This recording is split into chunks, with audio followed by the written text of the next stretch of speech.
Let me pull some things up real quick. A problem with doing a VOD review is that in general right now, I'm winning my games too hard. And I'm winning. So we're gonna go over this right now. Is these strategies that I'm using to win the game are very like unconventional. That kind of like I did some research. I looked into a little bit. I saw some stuff that you're doing. So there are some things I'm aware of. I have seen some cool things that you're doing, especially with like the first wave. And I did have some things that I noticed that I wanted to talk about. That I'm like I already could talk about without watching too much. Is like your level 1 stuff where you push the wave and then you take a raptor to get level 2. Yep, and then Yeah. like there's a whole bunch of. I have like a flowchart of different situations that sort of can happen, and then it's just the only strat that really kind of breaks even, because I think that's at most what is done in most cases is just breaking even, is if they take red and then go on their blue side. Any other sort of variation is something that I can gain an advantage out of. Yeah. Okay. Yeah, the first thing that I thought you could already improve, that if you like queue up for a game that I want to see you do, is use your ward level 1 to know where they start, because it changes. Like I saw you, one of the games you played today, there was a Talon that started Raptors and then he did red buff, right? Yep. And I don't know if that guy knows everything that you do. Like he's played versus you before and he knows that you're going to take his Raptor or one of his Raptors. But if you have your ward level 1 and you place it on their Raptors or their red, you can know like these things aren't as likely to happen. Yeah. So like I'll look at what people are leashing. Like that's something that I didn't used to do for the longest time. I just kind of did it mindlessly. But I'll look at leashing, but the problem is if they go leashless, I don't have any info. Oh, I just meant place a ward like on the buff or place a ward on Raptors or even like a space between. Yeah. That is something that I should do. Is probably on the actual buff itself. On the red buff, I assume, would be the most reliable ward to get info on. Because if I place it on the like the Raptor brush, it doesn't always give me super good info. But on the buff itself, it like should guarantee it. Yep. Me getting some info. So yeah. Also, how long are your queue times? Queue times. Today they've been pretty short, but recently they were like not 20 minutes, but like 10 something minutes. Okay. But yeah, so I also I want to look in the VOD for it, but can you queue up while we look at a couple VODs? Oh yeah, for sure. Let me also screen. Let's try to do both. Yep.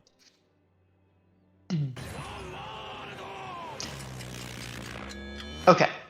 So back to our original stuff. You were saying that with VOD reviews, you're winning your games really hard. There are some unconventional things that you're doing that you're not sure if they're going to work like all of the time. So what other things with like VOD review? Yeah. Yeah, it's not necessarily like I don't know what else I can do to improve the early strat, but that's also not like I don't think there's too much min-maxing that can be done on that on the like early game level plays. And like because of how much and like how often games just get sort of like flipped through with that, it can kind of like cover up a lot of weaknesses. I feel like with the I think it's this one. But yeah, so I don't think there's much to do to improve the sort of the flip, but I think with everything else, just surrounding the game, like the general gameplay of like, all right, if the flip, like even if it works or it doesn't work, it just doesn't give me enough of a lead to just auto win the game right there. Just generally playing out situations better. Are you trying to show me a VOD right now? I can't see it. If you are. Oh yeah, I can just show it on my screen.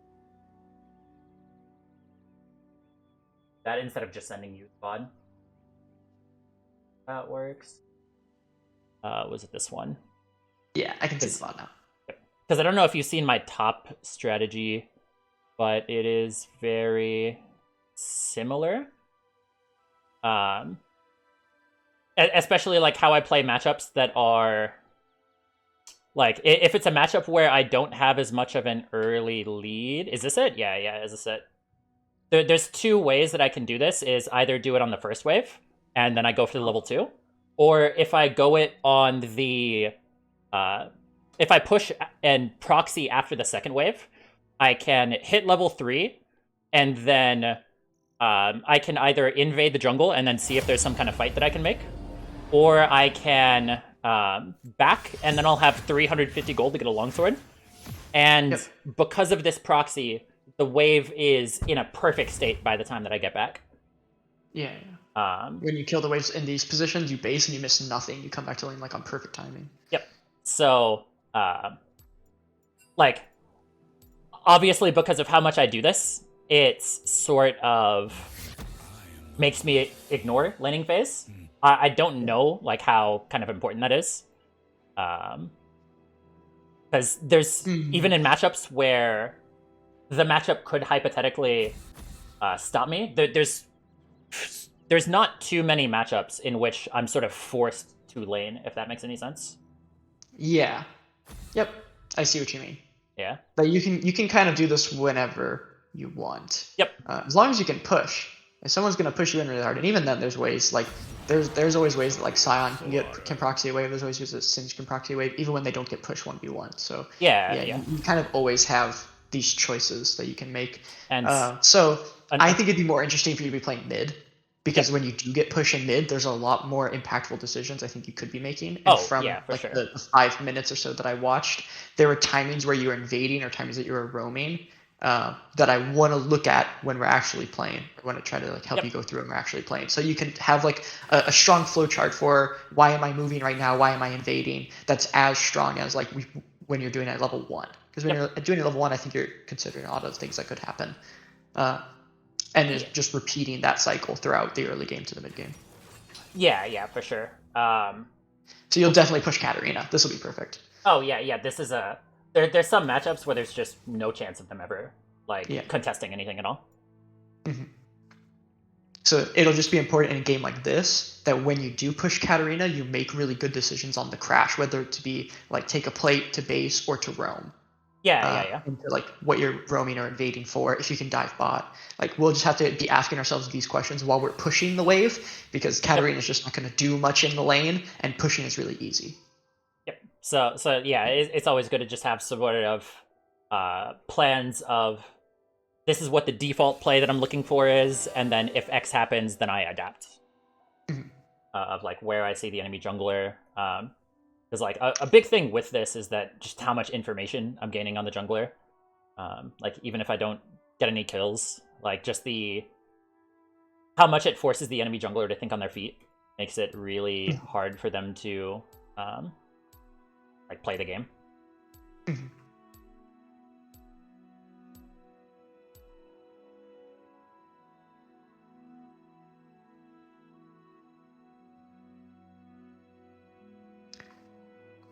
Cool. And yeah, so I'm not sure about how like my hands are right now today, but in general, like so I was 475 LP. I was 1 LP from GM like 2 months ago. And then right before the Worlds players came in, I dropped 700 LP. And I'm getting it all back because I don't know if you saw the whole thing with the other coach, but I was getting flamed because of my rank. So I didn't see that. Yeah, I just had to can you share your screen again? Okay. Application. 30 seconds. Just gotta turn you up.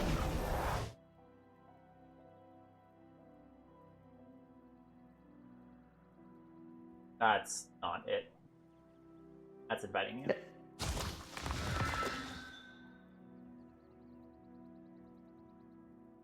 Alright, there we go. Can you speak? Yep, can you hear me? Yeah, we're good. Cool.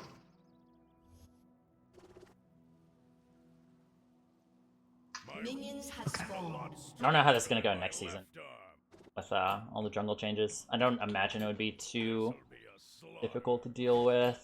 Yeah, she took armor. It's fine. I didn't get the early word that you were saying. Yeah, but... this was a time where you could ward level 1, but you'll definitely push. And I mean, Sejuani can actually start Raptors, but I doubt it. I think you're gonna get it. Yeah, it looks like they're pushing top right now.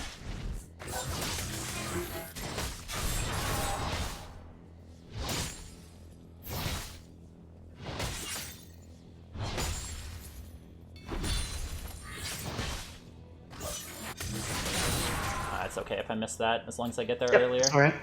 Yep, if you get there after. Fine.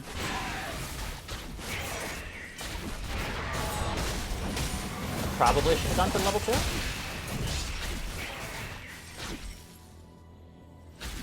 Yeah, I think I should have gone for level 2.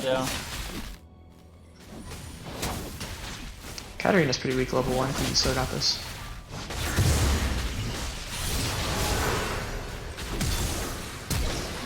Alright, I can kill this guy. I played that really poorly, but... Yeah, I think going for still level get both better, of these. but it's good waiting, and Katarina's really weak level 1. Okay, nice. Yeah, and my mouse control was like really poor when I was on the blast cone. But I still knew that he was doing it. Yeah. So Yeah. it's just a question of the timing that I could have not had the information on. We swapped. And you have a really good base here. You can buy boots too. Oh, shit. Back here. Yeah.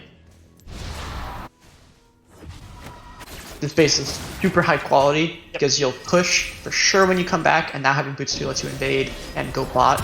Now it's hard for the bot lane to play. Yeah. I feel like sometimes I might try to invade too much. I get that feeling like that's something that I might be doing, but I don't feel like I'm doing it. Like right now, I could, instead of just accepting the massive lead that I just got, like just go find the Sejuani again and kill her. Before basing, you mean? No, after basing. Yeah, like on this wave. Yeah, you don't have to fight Sejuani right now. You need to think about how you can like impact the outcome of the game right now. So you can't make the bot. Just push mid. This is gonna be good. Now you should also look top because Sejuani's making her timing now. So if Gragas is low, you could gank top. I do see a play here. Yep. And getting your Fiora ahead is another one of your win conditions. You just can't make the play bot right now. Yep. You wouldn't make it there in time, and they would know that you're going there. But this is a good cross map.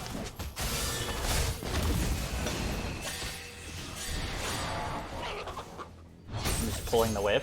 Whoa. Okay. Nice. Yeah, I think you get it. Hopefully Fiora doesn't die. Yep. Perfect. That's good. Forced Gragas into Back on the mid wave as soon as you can. Back on the mid wave. Yep. And now it's this one and the next one. Yep.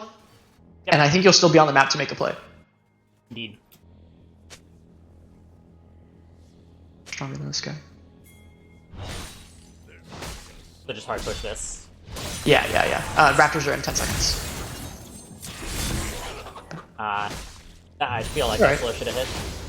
Yeah, if you might have been able to actually kill her there, but we have consistent choices here going to Raptors. Yeah, I just want to get a at this point it's really annoying to get Raptors since Tiamat's gone. Oh, it's hard to. Yeah, you can't take it. Oh, perfect. Alright, now that I have people Well, it's easier to kill Sejuani. Yep. But yeah, typically right there I just want to go for the ward. Yeah, that's fine. It still looks hard for you to make the timing bot, so I think it's better if you just crash this wave and base. It just doesn't look like you're gonna make it to this play. Yep. And if you base now, the next wave that you come back on, you'll be level 6. But you're not level 6 right now, so good to base. I feel like I could like hard push this and go for a dive on her. But back is more reliable. I think it doesn't matter if you get the solo kill on Katarina. Yeah. And I don't think it's like your best play to just focus on killing her. You want to be impacting like the game as much as you can right now. Yep, this guy doesn't like really bot lane could carry. Yeah. So I need to get other people ahead or fix bot lane. And just enable yourself to be as big of a help as possible, because you can dive Katarina now when she comes back to lane too. You still have that play available. Yeah. But now because you based and you came back to the lane, you've opened yourself up to like, oh, and now I can dive bot. Now I can push mid and dive mid. I can still go top now because I spent my gold. Like now you're really strong. Yep. And having the Dirk instead of not having the Dirk makes the dive more reliable, because she could outplay me.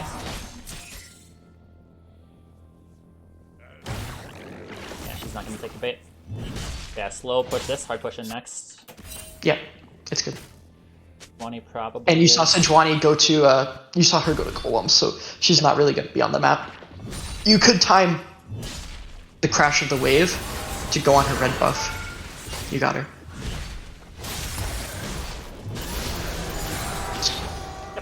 I don't know if you can go for the red buff. Yeah, I think you just use your potions, take the plate. It depends on where Gragas is right now, because Sejuani I can solo kill. Well, he's free. He's like walking back to lane. Since I have Zek here, yeah, if Zek goes, you can do it. Mid-wave, so we're good. Oh, Gragas show top. You got it. Yep. Yeah, that was one of the conditionals right there. Is Gragas being there? Too early. Yeah, got the right timing on Sejuani passive. All right, she took. Oh. Fuck. It's okay. It's okay. Okay. Yeah. Yeah, this is what I mean, is that like so many of these games, like it just doesn't feel like there's much to. In games where I win, it's not like with the Varus that you were coaching earlier, where he's in all of these winnable spots, but there's still so many like true decisions for him to make. I don't feel like I have that as much right now. I sell my pot and I get plus vamp. Yeah. Is a lot stronger than my... Well, this is because you're getting pushed really hard and you're invading the enemy jungler, and it is very flowcharted. So the best things that I can give to you for situations like this is how to be as active on the map as possible. So like when to base and what items to buy on your base so that you're always able to go to plays. Yeah. Because in this game, on every time you've crashed a wave, you've done something super impactful. Yep. That's one thing that I notice about one mistake that I've been trying to sort of self-correct is that I stay on the map too much when I have like 3k gold. The way that I would sort of crystallize it in my head is that there's on-tempo plays and off-tempo plays. Yeah. This entire game I've been doing on-tempo plays. Yeah. But and here you can't make it bot, and it's okay, so you just take all these mid plates to make up for the fact you're bot's not. You couldn't get his ult off. Yeah, I think you're keeping the whole turret. Those times where it's I'm able to get a play because they expect me to be back, but I'm not.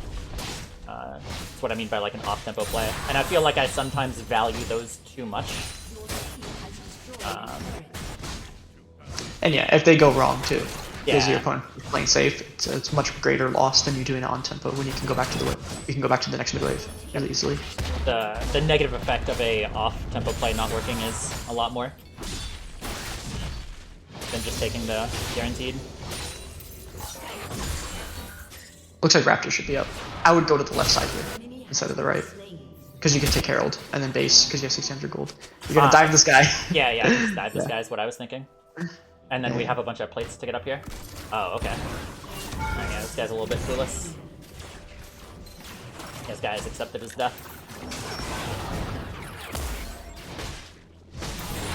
Because instead of going for the Herald, I can just get all of the plates here. Alright, if you can get the whole turret, this is definitely good. But this will be one that we'll look at. I want to look at all the things that could happen here.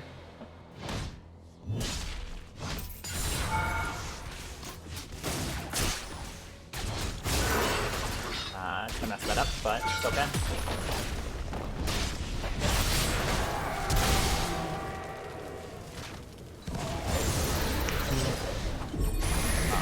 Alright, I don't deserve any of this. Yes, But you're out. Ah, fuck. Oh, you're out. Ah, fuck. I was so close to getting that Q.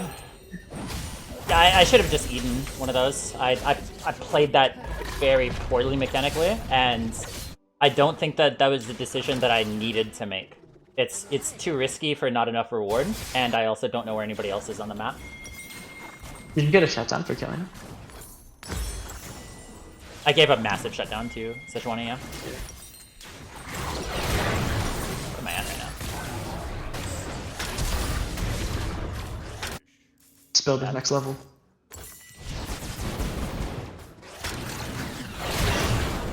An enemy has been slain.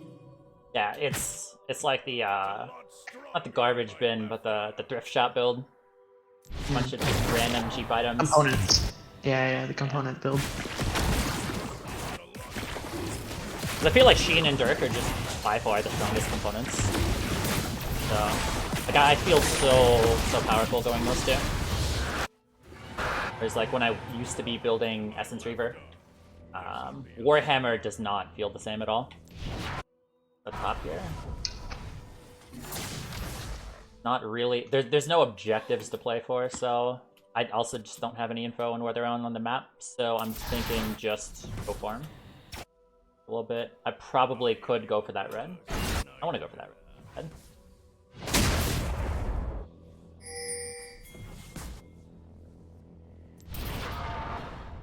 Yeah, I can find somebody here.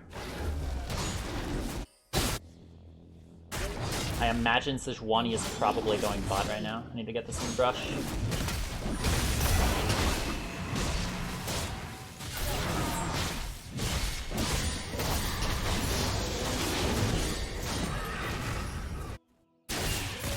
He should be able to get that on his own. Yeah, I just pushed midways here. Oh, okay. Oh, no. Oh no. Yeah, pushing the mid waves, you'll know that that their bot lane will spawn and go mid. Yep. And then you have a timing to make a different play. Now you can move the map and they'll stuck mid. Like Xerath and Caitlyn are both gonna show here. Yep. Maybe So, Xerath's just gonna go away by himself, I don't know. can try to go for these 2 plates. Yeah, okay. School guy. than my left.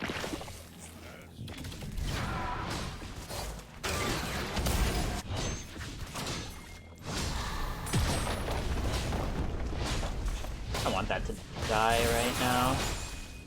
He's gonna give that Are you over. finishing Essence Reaver? Not for a while. I'm building Storm Razor. Okay. Yeah. Typically Mortal Reminder afterwards. Yeah. Mortal Reminder. Apparently it's really good stats wise. This'll be a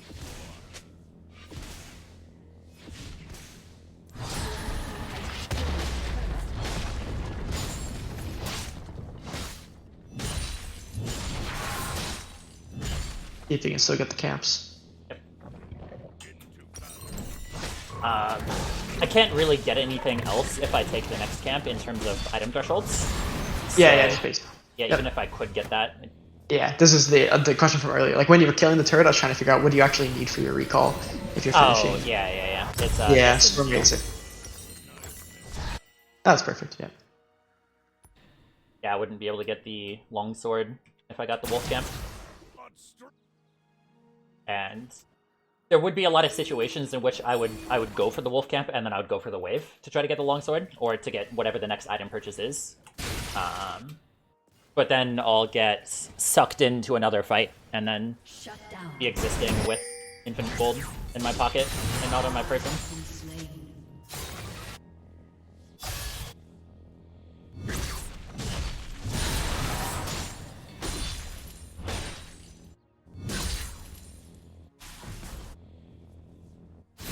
Yep, 4 right there, 1 top. Yeah, I think unless you're really confident you can take this 2v4, since 2 of your carries are dead, or your Ezreal and Heimerdinger are dead, you just take this tier 2 instead. I probably could, like in all earnesty, but it's just a risk. But that I you don't will want to take. 100% win, yeah, if you just take the tier 2 now, you inflate yourself even more, and you wait to group with your Ezreal and Heimer. A fight where they're there and you're flanking, you'll definitely win. My CS is very poor right now. Oh. And also just not fighting because you can wait to take second Herald, and you'll probably take an inhibitor with the second Herald. Man, alright. Also, do you have 2 dragons or 1? You just have 1. Yeah, but just pathing out into mid now and taking second Herald, this is like the game's completely won.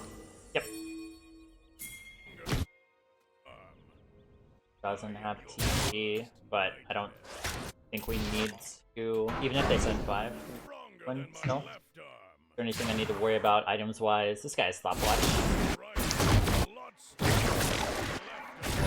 It's one thing I noticed players don't do in general is just stopwatch decks. Yeah, lots of people aren't aware when people buy stopwatch, and then the stopwatch gets used, and they're like, oh fuck, this guy's stopwatch. There's a guy who I don't expect randomly building a Frozen Heart like first or second, and then gets super baited. Now this fight, you will 100% win when you collapse on them, and you'll get Dragon either way.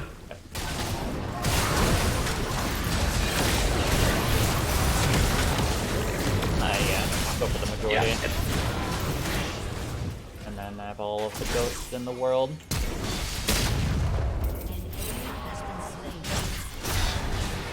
I don't think I really needed a flash right there.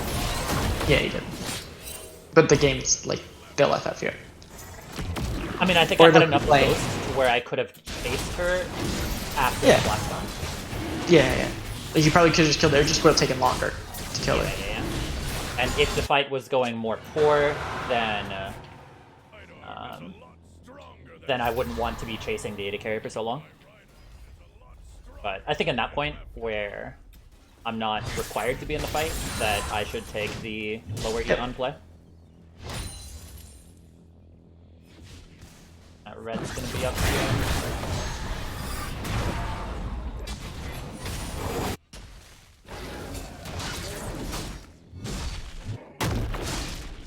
Here's some things can go wrong because we're on the map so long. So now that you stayed on the map, if you base and spend your gold, your team has a big window to die. So like right now, yes, they can totally die. So yes, if you're gonna stay on the map for this long, just keep staying, stay there, just stay there, because your team's already active. Yeah. So when they're active, make it be to where there's at least gonna Yes, be if something you- worth it. Yes, because now you can just base when they're spawning, and you can spend all your gold on the same timing as them. But if you based when they were dying, then you would walk back on the map with nothing to do. To make use of my team and things. I don't really need to take this. All you need to do is make sure that you're on the map at the same time as your team now. So like, do the math for your items. I still don't know. I still have no clue what item you're building, so you do the math. Mortal reminder, and then whatever the vibes tell me. Okay. Just announced my recall globally. I'm just gonna accept that happening. Yeah, I could have definitely had that.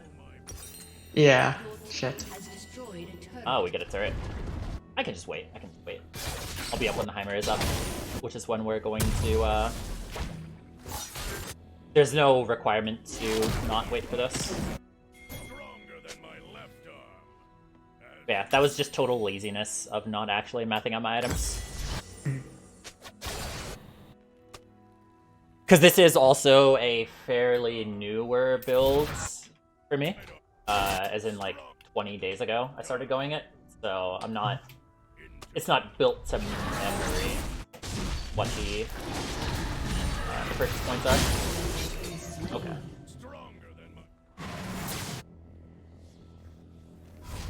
I don't think we need to flip the Baron when we have one down. I don't think you can do anything. So you just go bot and you try to take jungle camps and just push yourself closer to your next item, I guess, because you don't have skill points anymore. Maybe your W skill points are good. I haven't read the Tryndamere's W. More extreme slow, and it reduces AD by a little bit more. Goes to like 20 to 30, all the way to If the like... slow gets better, that's pretty good. Yeah. Not so bad. But 13 is kind of like the peak. Yeah. That's when you get maxed ult and then your rage. I think you can take the turret against this guy. Yep. Tryndamere's used to go ult generally at level 17, but after the CDR nerfs... yeah. After the CDR nerfs, it's a lot better to go ults at level 13. Although a lot of people haven't really adapted to that. They stopped one back? No, Caitlyn got back. Yeah. Just move back with your team, push the mid wave on the way over to Baron. Oh, they're just starting that? Okay, run to them. Run straight to them. Because I don't think they can do it. It'll take them a really long It's time. gonna They be can't really do it. slow, yeah. Yeah, they can. Whereas I have just infinite DPS.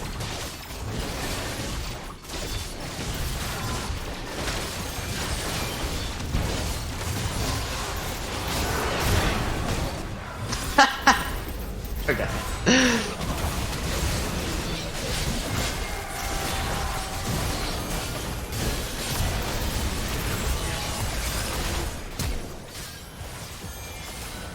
I want to wait till my Eclipse is back up to try to get something. E-auto somebody. WE is the safest way to play it. If I hit my slow WE Eclipse instantly when you eat them. What's up? Yeah. So when you E them, it instantly gives you Eclipse? If Yeah, you W yeah. them first? If I can get a W first. Because E-auto in like those really tense situations isn't fast enough.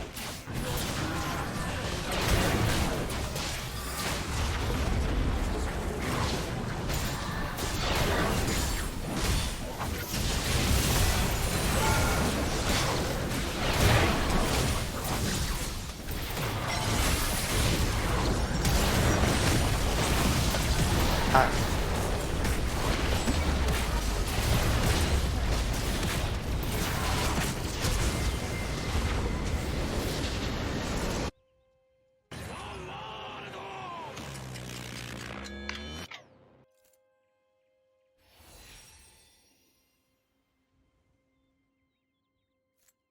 Okay, I'm gonna share my screen in a second.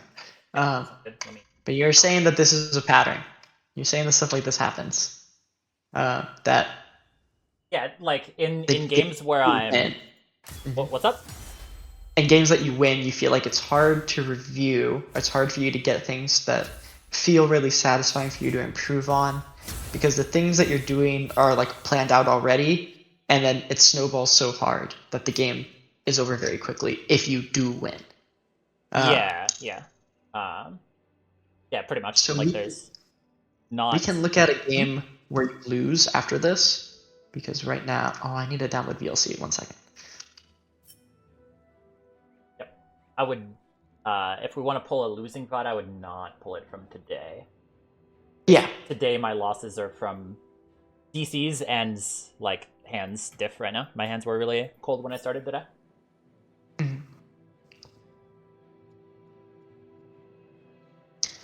Sorry, I'm downloading VLC. Fuck. Ah, yeah. Good.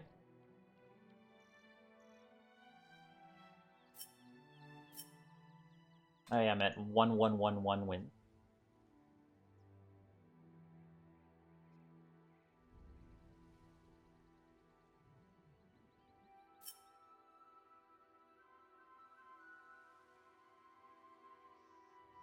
Alright.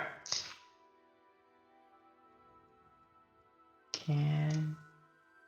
Oops, wrong order.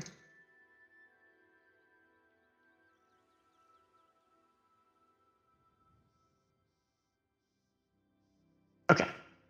Can you see? Let me full screen. Okay. Speed through the early parts because they went pretty well. You're talking about how you can take this, if you keep hitting this raptor, that you can hit level 2, and then fight the Sejuani in a better odds than what was happening here. Yeah, like if this is a stronger jungler who can do something, I should have aimed more for the level 2, because I got really low for no reason. Yeah. The way that this played out is very common. Like they'll all disappear in the jungle and then they'll go back to lane. Because if the mid stays too long, like they're missing a lot too. But I am way stronger in that position to where we lose equivalent amounts. Yeah. Okay. This all plays out pretty much fine. You base and you buy boots too. This is super good because now you have opportunities to go bot. It doesn't happen this game where you get the opportunity to actually gank bot because like there's always a fight that's happening and it's happening when you're on the way back.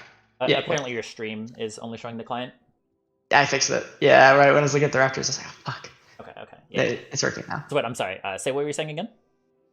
That when you based, it was on super good timing. You based instantly. You didn't stay here. You just based right away. Yep. You buy boots too, and this gives you timings to go bot, which is really important. It doesn't actually happen this game, but it's really important that you are able to go bot if the timing allows for it. So super good that you get this gold. And then this is the timing where you actually go for the top play instead. This is really good. Yep, across map. Because there's not really anything else for you to do. You'd probably hover here anyway. Maybe you'd look for crab, if you could take top crab as an extra onto the mid wave, but that's not nearly as good as getting this gank off. Yep. So I feel like the way that I played this was good, yeah? Of like, and then straight back to the mid wave. Yes, this is all super good.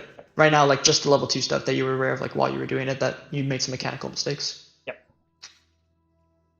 Okay, let's go back. Like proxying the wave before I dive is something is a lot easier. The way that I would kind of frame it is something you see a lot when people talk about jungle, is that certain jungles have terrain scaling, so they have more options of things to do, of like Graves or Kindred. Because they can just go over walls, so they have more options. It's just that times 1,000 for Trynd. Oh yeah, that you can go over the wall and catch the wave really easily. Yep. But your map mobility is really good. Yeah, this is also good. You were mentioning that it's hard for you to actually kill the Raptors because your E doesn't. I mean, you're maxing Q, your E doesn't do a lot of damage to the Raptors, and you don't have any AOE. Yep. But this is all fine. Just placing the ward is good anyway. It's probably what you should do anyway. It just happens that you get a kill on this guy. Yep. And then I think it's the best decision that you base now, because again, it's not about this Katarina, like why you're going to win the game. Mm-hmm. It's if like your whole map is going to be successful, and if you're going to be an impact on like the important fights. Yeah. So much more about objectives, much more about like punishing the Xerath and the Caitlyn, I think. Yeah, because it's a really common like trope to focus too hard on smashing your lane to where Katarina having 8 deaths doesn't really change how bot lane is getting stomped. Yeah, and if the exchange for Katarina getting those 8 deaths is your bot lane dying on repeat, I don't think you would want to take that trade from the position that you're in. When yeah, not at all. Because I have the ability to control that. Yeah, you can control that, and also you can put Katarina behind. Not as behind as you could if you focused all of your resources on that. Yeah. But I think we're on the same page. Because also, especially for champions like Katarina, Yone, Fizz, etc., like if they just get a couple kills on the bot lane, like all of a sudden they're back in the game. Yeah. So it doesn't really matter how far I put them behind. First 6 minutes, I think, went super well. This would be something I would want to talk about, but I didn't see a huge problem with it at first because you have 2 potions and you took this plate. I also have lethal tempo from the kill still. So typically when I have that up, I want to utilize it. Yeah. I meant like going for the red buff after this. So Sejuani shows mid, and then Gragas shows right as you in. So like this decision ends up being fine because Gragas shows top. But I think if Gragas was actually hovering this red buff, I don't know if you guys win. This is the part where I don't see a huge problem with it. If I didn't have Zach, then I probably wouldn't have. Assuming a situation where I don't see Gragas. But I mean 2v2. You think you win 2v2? Yeah, I think I win 2v2 with Zach. Yeah. And, if you're pretty confident you win, there's not a huge problem with this. This is just unfortunate. There's not much here. Yeah, it just happens.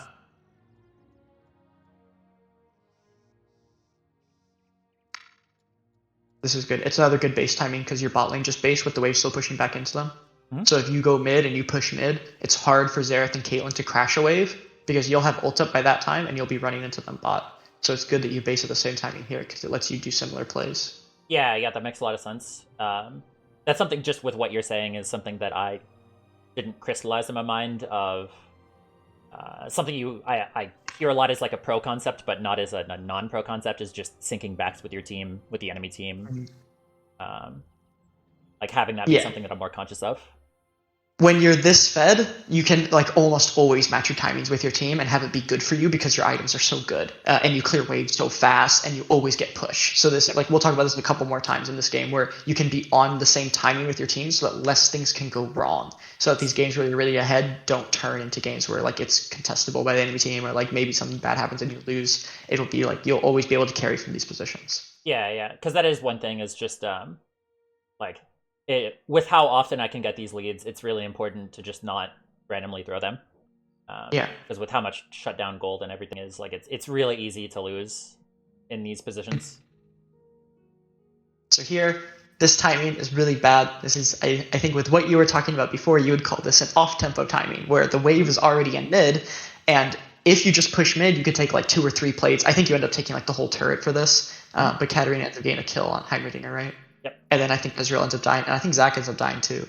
But Yeah, they do a 4-man. because you base at the same time as your bot lane, you're on the wave so fast, and you're able to take a lot of advantage, even though Katarina gets to play first because she just left the even wave to go bot. So again, I think this is good. I don't think you can do really anything else. You base at the same time as your teammates, and then on the one timing that Katarina could go bot to gank, she took it, and it actually worked. So it's not totally in your control, and you still took big advantage of it by taking the whole mid turret. Yep. And that's the thing of like trying to find situations to where even if they do a good play, like I still get something guaranteed out of it. Like the time where I went for bot instead of chancing the 2v4 mid. Yep. Oh yeah, I forgot that happened. Yeah, that's really good because you'll get like that dragon fight. That's like a 4v4. I think someone on your team even died before that dragon fight. But there you're already moving towards that dragon fight where you don't have to like try to flank a 2v4. I think you're like even numbers or maybe you're down 1, but the position's so much better. Here I would. This is something that I would do differently. But we'll talk through this to see what you were thinking. I'm thinking here that I can win the game. I can take control of what's happening in the game if I push this, and then I take left side camps and I take Herald. And my bot lane, when they're both low HP, are just going to base anyway. So you're going bot to kill Xerath. But what I want to do is I want to make sure that on this wave or the next wave, I guess bot lane staying maybe because you're ganking. So what would be different is that if you go to Raptors and Herald right now, your bot lane would be basing, and then you would try to come out bot lane, out of your base, to break the bot lane turret to get your bot lane out of this lane they keep dying in. And that's also one thing that I feel like is a mistake is like if this play is from 9 to 12, then I have enough time to do the play that you were saying. Whereas I'm trying to get the plays as quickly as possible, I guess. So I've 5 minutes or 4 minutes right now to take these plays. I don't need to do it right now. I probably should have done the play that you did because there's no requirement for me to risk it right now. Whereas, like, I have 2.1k gold. Kate just back, so she has everything. So, oh, I understand. You're trying to get every plate. Yes. Okay. Oh, okay. Yeah, so the difference in approach is that you're trying to, like, amass as much gold as possible. But I think right now you have so much gold, you are so insanely fed that you don't need plates to win the game. Like, if you can get your team to stop dying as quickly as they're dying, you'll definitely win because nobody can 1v1 you. You'll push every single wave against anybody, and with Herald, you'll break tier 2 turrets at like 10 minutes. But yes, I think this will work in a lot of cases, definitely for a lot of games, that you'll snowball so hard by taking like 15 plates that you'll have like 4 items at 20 minutes, which is you had 4 items at 20 minutes this game. Yeah, I understand. Yep. Yeah. So that's where my logic was. I think that, I mean, just mechanically, the way that I played this, I should have just eaten a trap earlier, which would have given me better spacing, because I spent too long on the dive, and I don't think it's worth the risk. I think you shouldn't have done it at all, yeah. Yeah, that's what I mean. Is that what she said? Yeah, okay. We agree. I think you shouldn't do it because it takes your ghost, it takes your ult, and it ends up taking your flash. Maybe if you played it better, it doesn't end up taking your flash, but I don't think you need to do any of these things. Yep. I think you can just take the Herald, or use the Herald that Zach is taking, base now, spend your like 3,000 gold, where if you based here and spent your gold, you would have the items necessary to dive someone like Caitlyn, who's level 6 right now, without using any of your important resources like your ultimate or any of your summoner spells. Yep. And you would only have to use your ultimate or your summoner spells if there's like 2 people that you're diving. Or if you're using Herald and trying to dive people under your tier 2 while you're using Herald, which is like a way bigger game than just diving Caitlyn and then having to leave and then like almost barely surviving Sejuani or dying here in most cases. Yep. I agree. This was just an ego play, pretty much. There's no real reason for me to take it. It's just too much of a risk, because also I just don't know where anybody is on the map. Yeah. Like, if I knew that it was just Caitlyn alone, like, that might change it, maybe. Yep. But even then, we could still say, like, right now that Heimerdinger and Ezreal are coming out of base. So I need to base right now so I can spend my gold so that I can be there if they get ganked, so that I can be on timing where I have push to either take a turret because the opponents are ganking my Ezreal and Heimerdinger, or I can use my timing to fight with them, to go group with them. Yep. So matching with your team is going to be an important idea throughout this. How do you think in future games you can play situations like this so that you don't dive the Caitlyn? Think the one thing that you're talking about right now that is a new concept to me, or at least I haven't crystallized before, is just Especially like right now, my bot is considered like behind, and my goal is to not let them get more behind.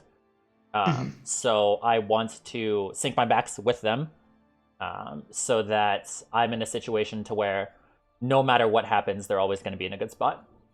Yeah, it's because it's what the opponents want to do. If you're the enemy team right now, you're thinking that, well, my only good targets are Ezreal and Heimerdinger to gank. I'm not going to gank Tryndamere because he's going to take the wave and laugh in my face or double kill us, right? I think something similar goes for Fiora right now.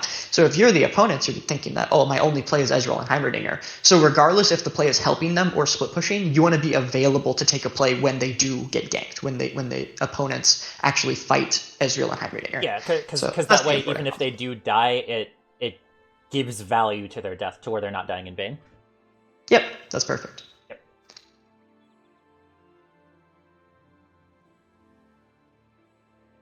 Okay. What was going here? You don't go for the wave. Did you already miss the whole wave?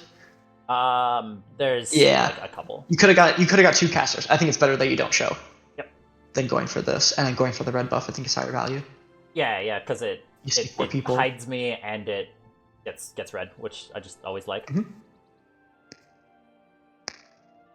And then there's a good really chance that somebody shows up here. What's up?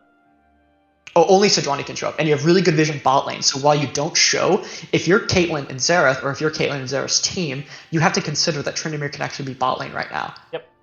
Maybe they don't, but you could easily just be bot lane killing them. Yeah, but I mean, that's the only turret that has plates up, so it's not impossible for me to be there. Yep, the only tier 1, the only place with plates. I think this is fine, you not going bot. It's hard for them to play against either one of these. Okay.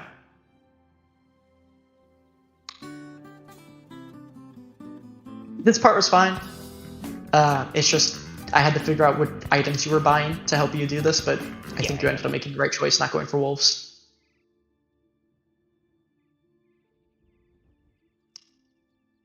This play we talked about during the game and agreed on that it's since they're already dead, like they die before you even make it to this wave, right?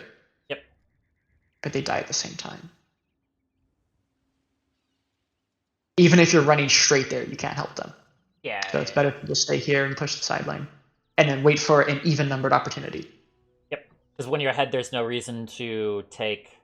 Like, I have all of the time in the world to take what plays are more guaranteed.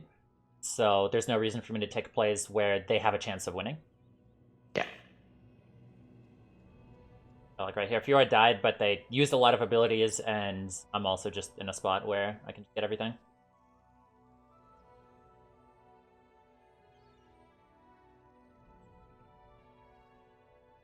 In some cases, like to think about some of these team fights when you aren't so far ahead, it doesn't really apply here for a couple reasons. One is that you don't see Gragas, and he's actually flanking. Yep. But Gragas is grouped with them. It would be better for you to stay fogged, and it'll be better for you to like take past like that flank. Yeah. Because Gragas in the front is going to block you with body slam, but here it's definitely good to go in. I wouldn't want to tell you to not go in here and get a triple kill. There's one concept that I kind of crystallized with this is that there's did you ever play the game Bushido Blade? PS1? No. Okay. So, PS1? Yes. Cool. So there's the concept of like different stances that you take, right? Mm-hmm. Where you have like a people say in League sometimes like trading stance of just the way that you're sort of like opting to play the game at that point, like what you're thinking about. Like for Tryndamere, there's certain stances of like, are you committing to a split, or are you sort of hovering between the split, between the flank? Different things that you're thinking of like, what is the thing that I'm preparing for at the time? When I am ahead, typically my stance is let my team engage first so that they can eat all of the CC. And then when I'm behind, I think the best thing that I can do as Tryndamere, because I'm infinitely tanky, I can... I want to go in first to tank as much CC for my team as possible. Yeah. So, like, in another situation where I'm behind, I would be the one who wants to go first. And you have, like, a strong mid laner or a strong AD carry, right? You want to be the person defending them so that they can play the role that you would be playing in this game. Yep.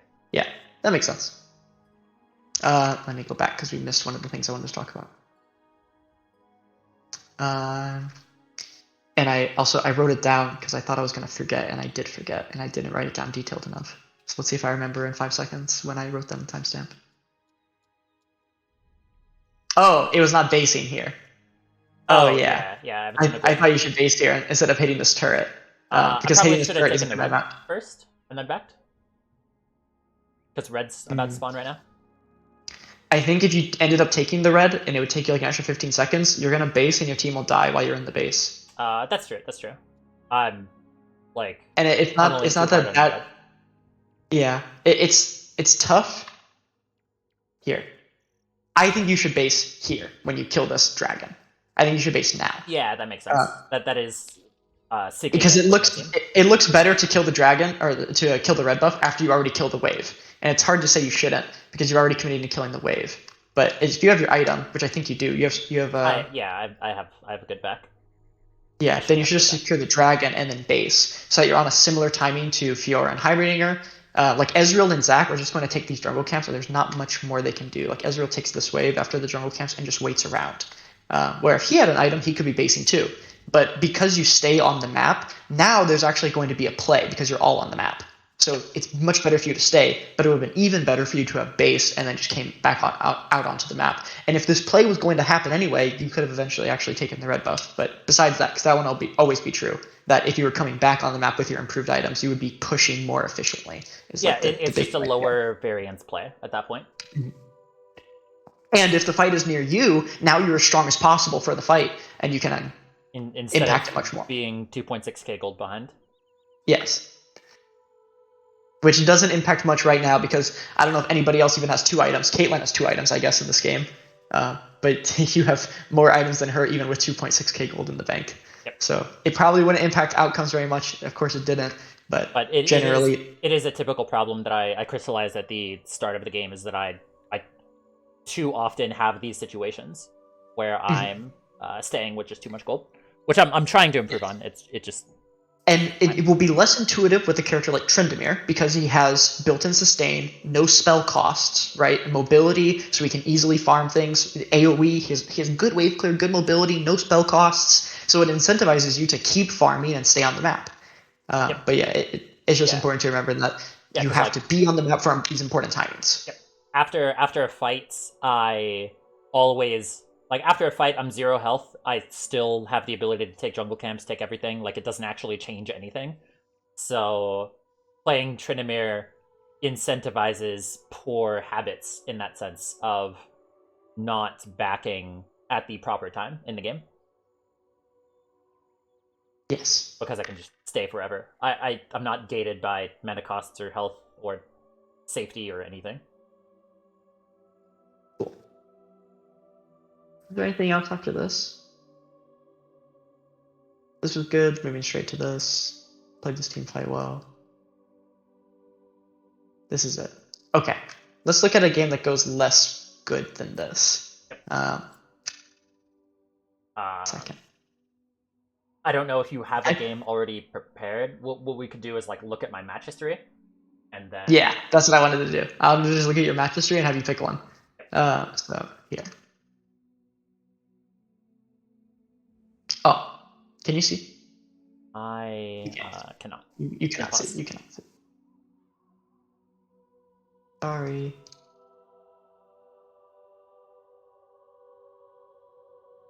Whoa, my Discord's all fucked up. Let's see if this fixes it. Yeah, it did. There we go. You should be able to see now. Out of all of these, like, I thought that this one. When did they have Leona? That game was from today. My hands were just really bad. This one? The one that you won? This one, I DC'd. I think I DC'd in this game. No, I didn't. Oh, fuck, like you lagged all game? My game crashed, I think. Okay. Did it crash like later in the game? Because there's something early game that I wanted to see. Yeah, we can.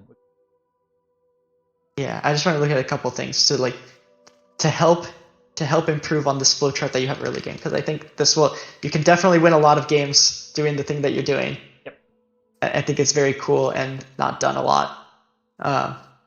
Just specifically like one wave into a Raptor thing. I think more people can do this. I don't think Tryndamere is the only champ who can Yeah, do this. there are other champions that can do this. Mid Yeah. Yorick, like that's kind of out there, but it's possible to do with mid Yorick. And in the situations in which he can get it done, it's stronger. I think maybe. So like I used to play Nocturne and Pantheon mid. Yep, remember that?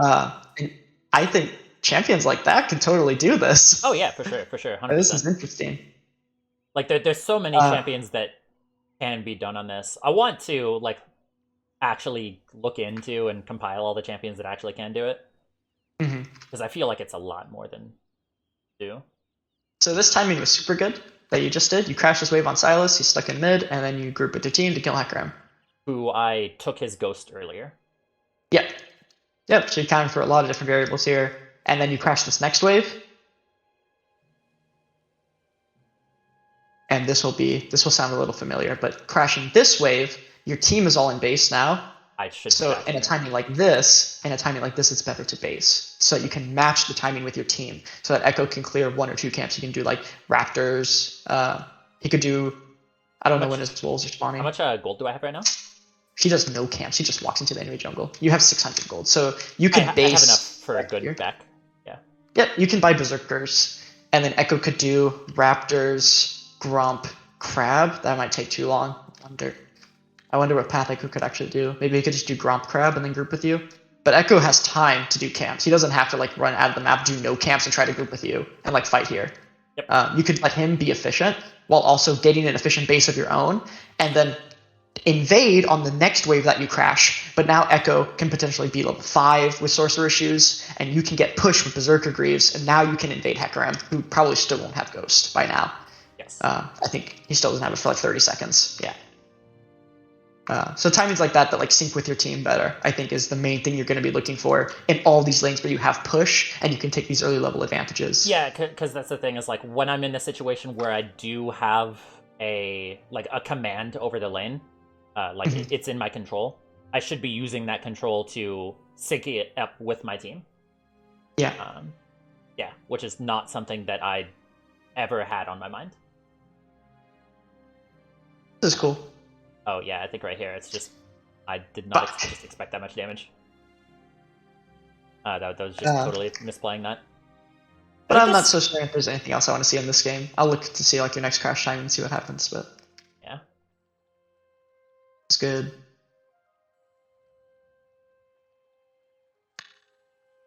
Crab and back mid.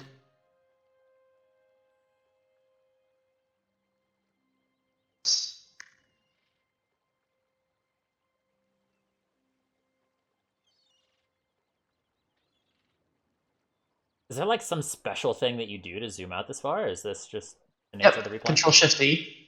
Oh, okay. Control Shift Z zooms out. And this makes it easier to watch more things at once. Yep.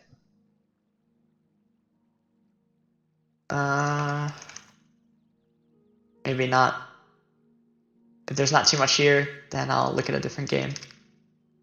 But yeah, I think there's many other specific ideas that you've come up with or you've come across that you feel like you need to work with that we can look for. Because I think there's a couple that we looked at, but I imagine there are more. But I agree with you that your games are very snowbally. There are games where you go 1-10 or 0-6, and there's games where you go 15-1. So yep. It can be difficult to totally judge all the things. I think the things that we've talked about so far are going to be pretty consistent throughout your games as things that you can improve on. But I'm thinking of ways that could help you get more, let's say, like substantial sort of feedback from the game that you're playing. It might be to like play a different champion than Tryndamere, but I think you can get Challenger with Tryndamere. Yeah, I did hit Challenger since the last time that we've been coaching. I hit Challenger a couple times last season. Cool. That's good. Yeah. Yeah, so I think you can definitely climb to the top of the ladder with Tryndamere. It might be that... Oh, yeah. Like, my kind of big thing is just going through bouts of just not focusing. Like, when I am focused on the game, it's like I just see through the matrix, and I can just kind of read everything like very, very well.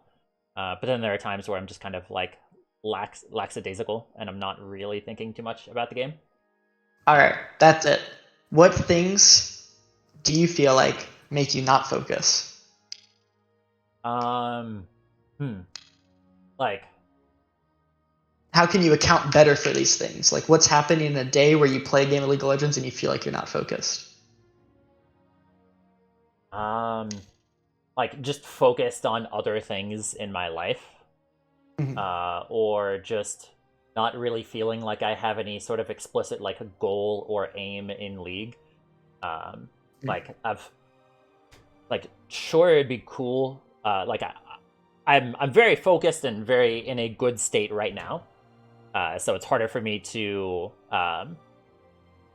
like sympathize with the previous version of myself, where that's not a thing.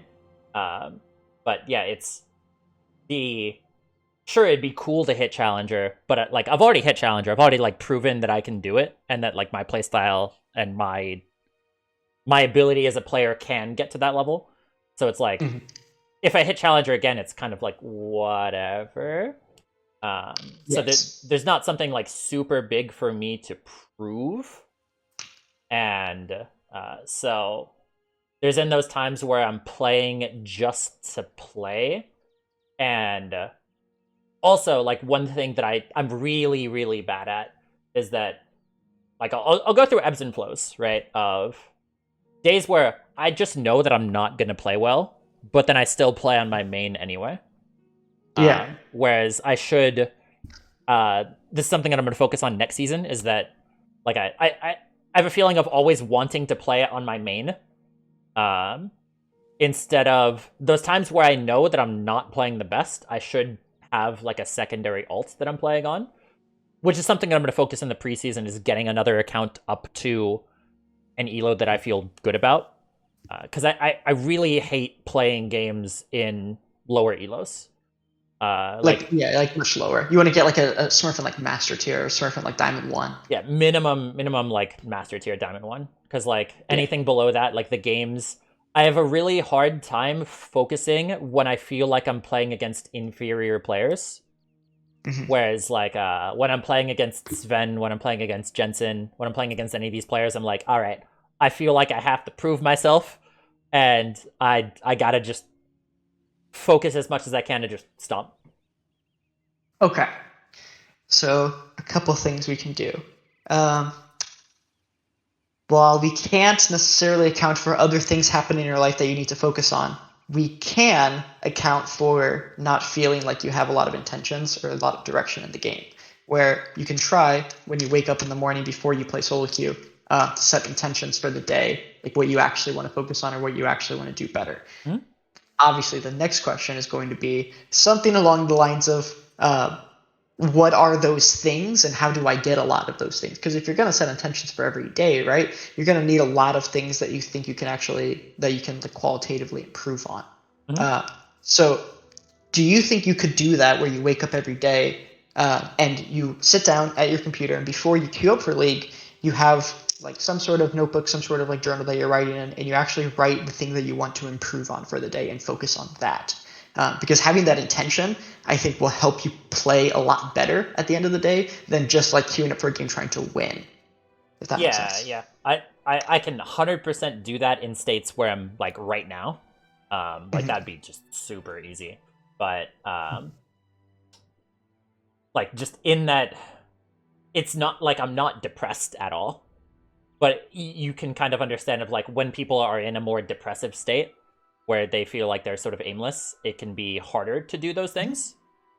Like when somebody is depressed, they have a hard time brushing their teeth and like doing those kind of basic like maintenance things for their life. Yep. And well, I'm not depressed. Like that would be a way of sort of crystallizing how it would apply to League. Yes, that makes sense. That like every day, if you're not super motivated to improve, right, it's going to be hard to write down something that you can improve on for the day. Yes. I think that if you can do that, or if you can even like if you have somebody else that you're talking to that you can bounce ideas off of for improving. So like a lot of people will talk to like other people who are high elo, or like in your case, you could talk to a different Tryndamere main or any of your like high elo friends, and you're talking about how to improve. If you have like a group like that, Yep. I think that really helps people. If you have a, I mean, I don't think you could do it very well with Twitch chat. Now that I'm thinking about it, I think it'd be pretty hard to do it with Twitch chat. That also is just kind of one thing is that like I always tell people like that one of the best ways of improving is looking at high level players playing what you play and like looking at the decisions that they make and then contrasting it with what you would have done at the time, and then ask yourself why is there a disparity. I tell people that that's the way to improve. The problem for me is that like there's not a single person in the world who plays like I play. Yeah, no one's playing Tryndamere with Eclipse Stormrazor and the way that you build it, in the order that you build it. It's not no just the one's build, but it's Raptor like, second. yeah, there's like a lot that of things general, that like, you're doing.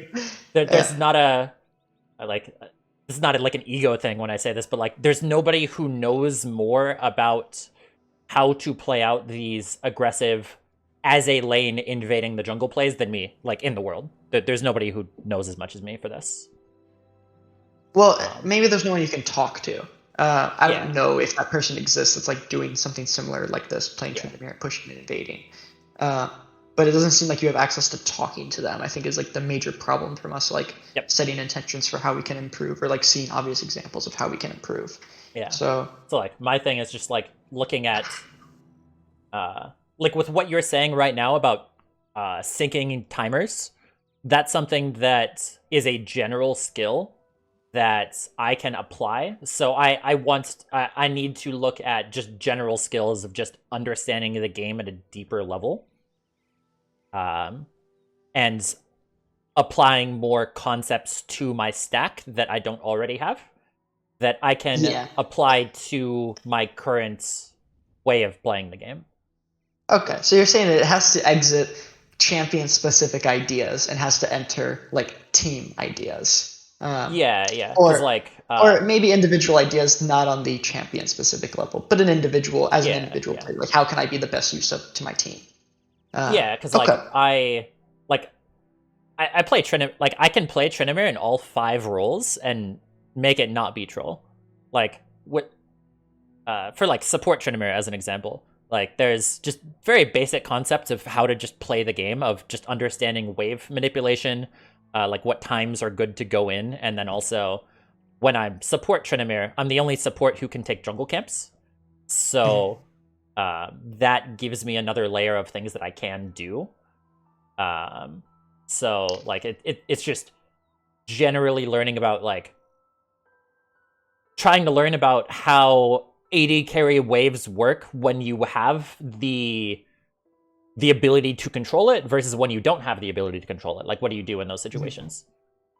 Where if I know more about the game of like how exactly does bot lane play, I feel like I kind of know that, but like if I can crystallize that a little bit more, then it gives me more tools to work with in my kit.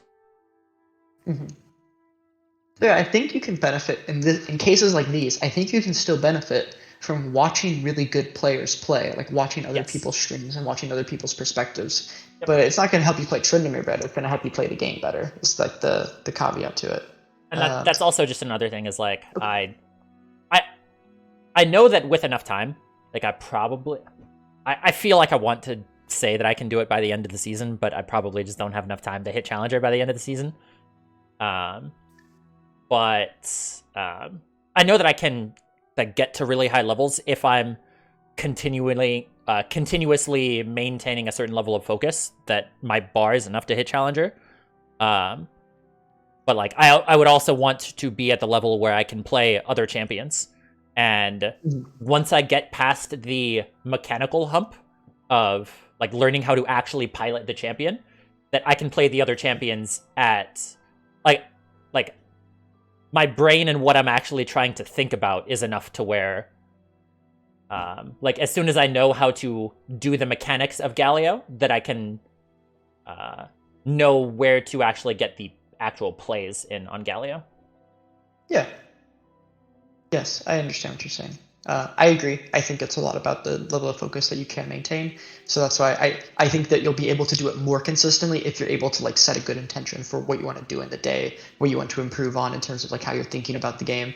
And I think the next thing you can do to help you improve in this matter is getting an alternate account that you can play on, so that you aren't putting those games when you know that you can't be as focused as you know that you are sometimes.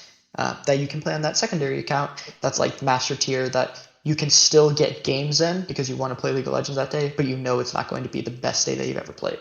So I Yeah. think those are like the biggest two things that you can do to like be able to play more consistently. A thing where these two things also intersect is like, if I'm losing more games, then like the level of players that I'm playing against is worse, and there's like a depressive cycle of less and less focus the more and more that I play on the times where I'm playing worse on my main. Spending, spending gold. I'm gonna write these down so I could just send you these as bullet points right before we finish. Spending gold, spending gold on timings that match teammates. It's really about being on the same timing, being on the map and pushing waves when your teammates are doing so. So it's really like how to recognize this. So what you're looking for, match time with teammates bases. So looking for when your teammates need to recall. This is when you want to start thinking about it. Is that if my teammate is basing, then there's going to be a time where I can't make a play in that area. So can I base at the same time so that we are making this time where we are less active more efficient for both of us, by both of us buying items and coming out to the map at a similar time so that we can play with each other with all of our gold spent. So they can look at their teammates. I guess a way of saying that to crystallize it for me would be, taking a back is a positive action. And in a situation where there are no other positive actions, that is a positive action that I can take. Yeah, seeing basing, especially with a lot of gold. Yes. Seeing basing, especially with a lot of gold. Or just a good power spike. As positive. Yes. Because I think a lot of us have been conditioned to think of it more like that basing with a lot of gold is good, but getting more gold is better, where that might not always be the case. It's a matter of like time and efficiency relative to your teammates. What are your teammates doing that you could be doing with them if you had based with a little bit less gold? Because it can be very often to where I don't back until I'm actually forced to. Where I'm just getting all of the gold and just funneling more and more jungle camps, and I feel more and more like dopamine hits from backing with 5k gold. Like that's not an unrealistic situation to happen. Just literally have 5k gold. One thing that I would say of, since our last session, some notes that I have taken and I feel like I have really improved on, as in things that I have applied to my games from the last one, was my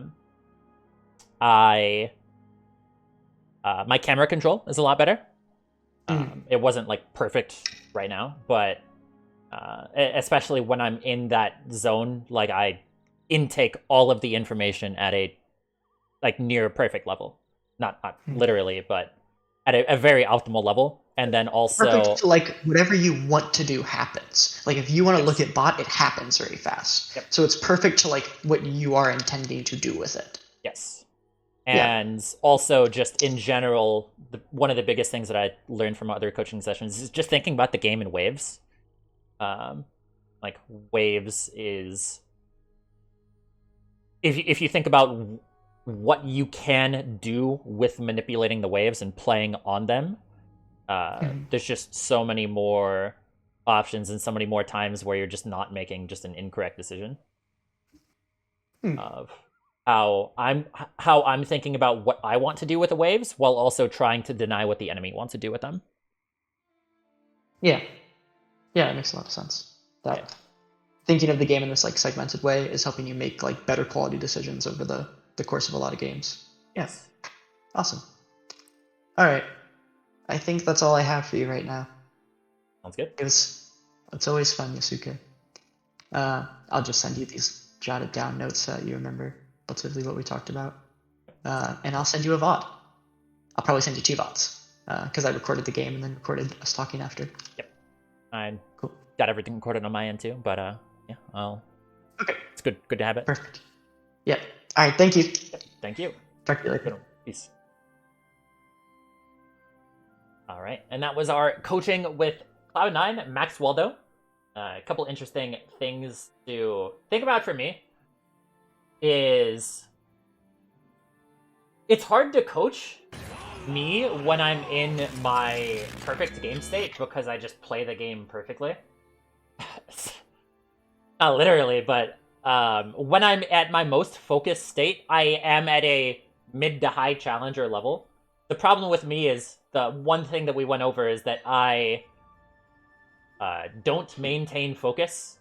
And there's a lot of things that can break my focus to where I'm just playing the game just to play the game, which is really bad. And so there are the habits that I need to pick up, like setting intentions, like playing on alternate accounts when I'm not feeling my best. Those are things that I'm going to really be applying for next season.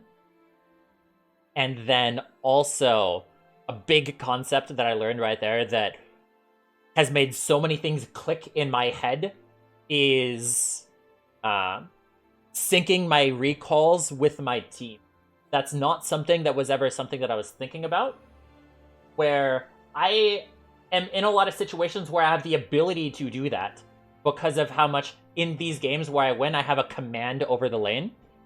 So there's so much potential value on the upper end of perfectly refining my gameplay, especially in those games that are really snowbally, where I can gain a lot of value from.